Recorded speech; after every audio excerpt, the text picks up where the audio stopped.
Hello, everyone. I feel very privileged to be here and speak with you all today and present tips and tools for my budgeting for life after college, essential budgeting strategies and tools to guide you along the road to financial freedom. It is my hope today that you'll be able to leverage some of these tips and tools. You'll be able to rethink some of your own. You'll come up with new ones and inspire the ones around you to do the same. Most of these served as reality checks for me as I entered what is considered the real world. And some of them I took the initiative to research and share with the people around me and ask them to do the same. So we'll jump right into saving and budgeting, then we'll go to debt and retirement, and I'll do this in 8, what I think is easy to follow steps for you to leverage today. So tip number 1 is your pay projection. You want to have a realistic number that you're dealing with in terms of your income. This includes your salary, your commission, any funds that you plan to receive, so you have a number to be working with. Tip number 2 is your expense tracking log. How many of us take notes when we go out and we actually spend? Do you date the time, who, what, when, and why did I need this expense?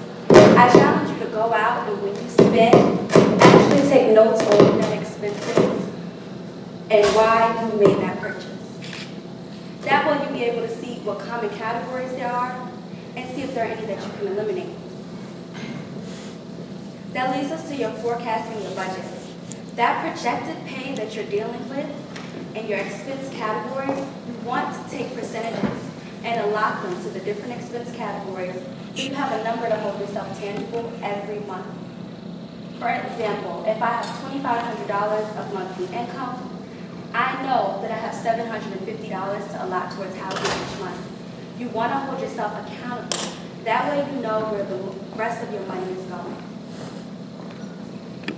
Then you want to work to create healthy habits. And these are constantly eliminate expenses that we really don't need. How many of us can think of things that we spent our money on that we could have done without? Scout for coupons before you shop. And one of my favorites.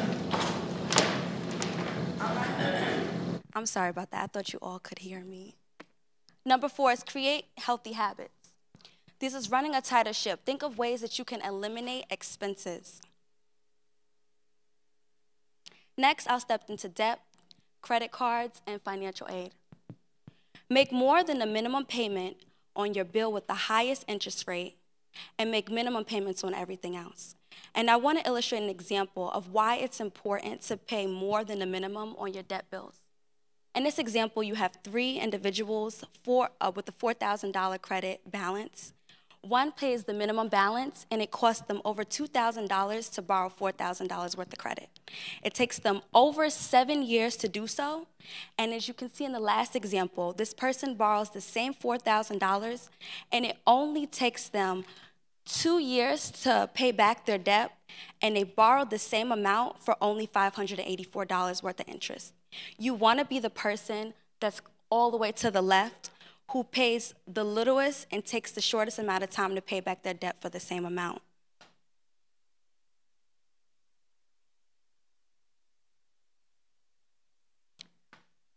Number 6 is borrow efficiently. I want to bring special attention to the last one, which is read the fine print. Before you sign your name on the dotted line, you want to understand the full terms of your credit card agreement. This one serves as a shock to me as there were balloons in some agreements. I didn't know what the full terms of my agreement and what would happen under penalty if I was to default on some of my payments. So you want, it may be tedious, but you want to read the fine print. Financial aid. This one is near and dear to me because going into graduate school application processes, I didn't know how I was going to finance my graduate education. And sometimes we have to go above and beyond to secure these funds, acquire them, and keep them. I was accepted into the school I'm now at, which is NYU, and I received my acceptance letter with no reward for funding. And I had to think about how am I going to finance it. It took searching, researching, emailing the president. And not until that happened and I did those things did I receive a new letter that gave me a full tuition scholarship that I'm able to leverage today. So you want to go the extra mile and really, really think of all the ways that you can finance your education and leverage financial aid.